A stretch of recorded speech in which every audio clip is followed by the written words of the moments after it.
as a little demonstration that it's all about where the temperature gradient is and not about where the junction is. I've got a little demonstration here. We've got a very isothermal oil bar set at the moment at 130 degrees. We've got two platinum resistance thermometers inserting there, measuring on the instrument here, measuring 130 degrees. And then I have a process calibrator connected to a type T thermocouple at the moment, which is inserted in the oil bar, and you can hopefully clearly see that the portion of the thermocouple that's entering the oil, just down here, is indeed the type T thermocouple. So all appears to be well. The oil is at 129 degrees, 129.9 degrees, and we're reading about 129.9 on the process calibrator here. Now, as I pull the thermocouple out of the oil, you can see that in actual fact what we have joined to it is not continuously a type T thermocouple, we have a type J thermocouple welded to it half the way down, which hopefully you can just about see where it comes out of the oil, where the wire has changed from brown to black. If we look at the process calibrator, the reading on that is starting to go into quite a large area now. It's 135 degrees, and this will take a few minutes to stabilise. I'll just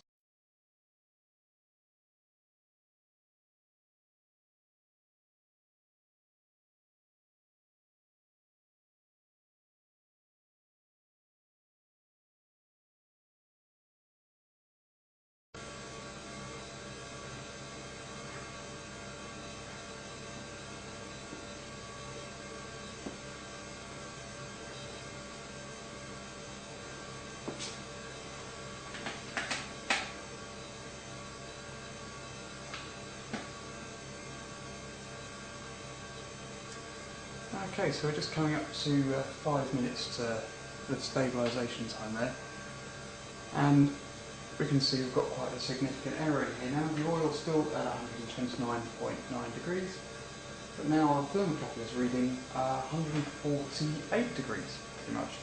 And obviously what we've done is we've introduced quite a significant error into the character of the thermocouple cable in the area of the temperature gradient. In other words, where it exits the oil and comes out to the outside air. Type T thermocouple now has almost zero temperature gradient in it. It starts here, goes back to the instrument. So if I just go to the process calibrator and change the settings of it to measure the type J thermocouple, which is what now is in the area of temperature gradient, and hopefully you can see on there that that's measuring 129 degrees. So there's still a small amount of temperature gradient on the type T thermocouple, but now where we know where the temperature gradient is and the character of the cable where the temperature gradient is, the calibrator is now reading correctly. So it's all about where the character of the cable, where it experiences the temperature gradient. So just to illustrate the point a little further, we pull the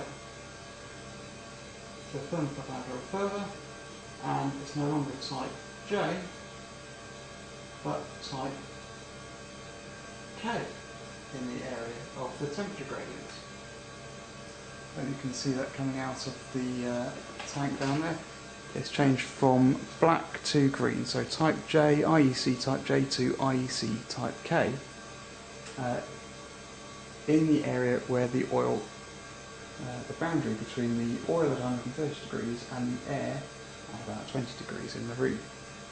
And already the reading on our process calibrator is starting to go into error. What I do, I'm just going to clear and restart the timer and get another 5 minutes to stabilise at this temperature.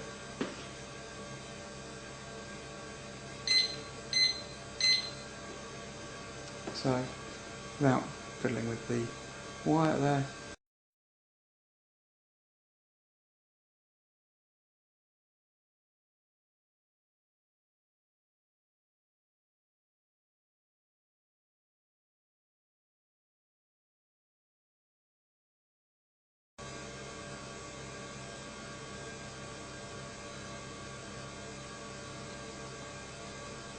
Okay, so we've given that 5 minutes to stabilise again, and there's an error now on the reading again. The process calibrator is measuring 107 degrees when we know the thermocouple exiting the oil bath is actually at 130 degrees, except that it's now type K, not type J, so we've got a significant error in the character of the cable. What I want to do again is just modify the calibrator so that it knows that it's now type K thermocouple.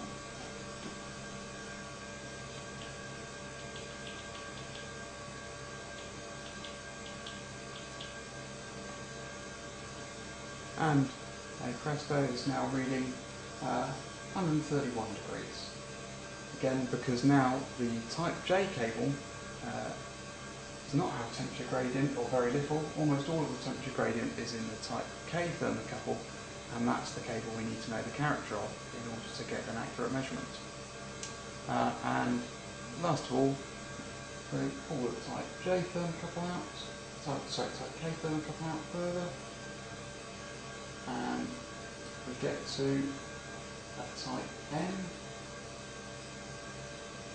Pull it out here, it's out of the way. So now the cable in the area of the temperature gradient is type N. Because our calibrator thinks it's type K, we've introduced a significant error in the character of the cable again, more than you'd experience in real life, of course. And you can see the reading's already starting to go into error. So we'll start the timer again, give it 5 minutes, and see what happens to the reading.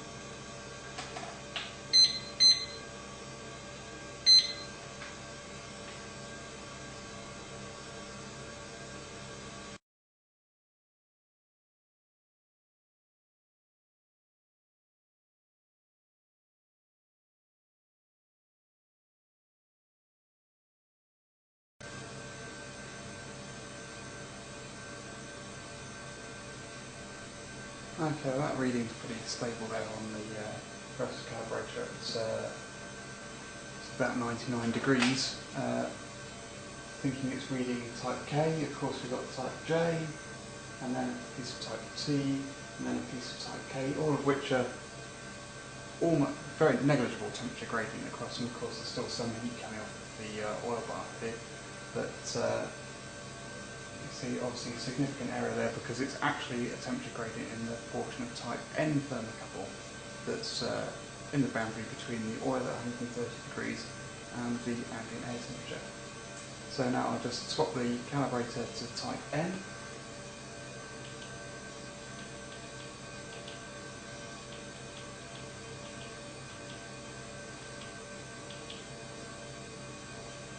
And then we have reading 133 degrees, so it's pretty close there. So obviously a bit of heat being given off around the thermocouples there. And if I pull that all the way out, you can see that that's the end of it there. Just the you can just about see that, the type N thermocouple at the end where the junction is. But as I think we've shown there, the junction is not terribly important when you're trying to get an accurate reading. What's most critical, trying to track down errors, is to make sure that you know what the character of the cable is, where there is a temperature gradient.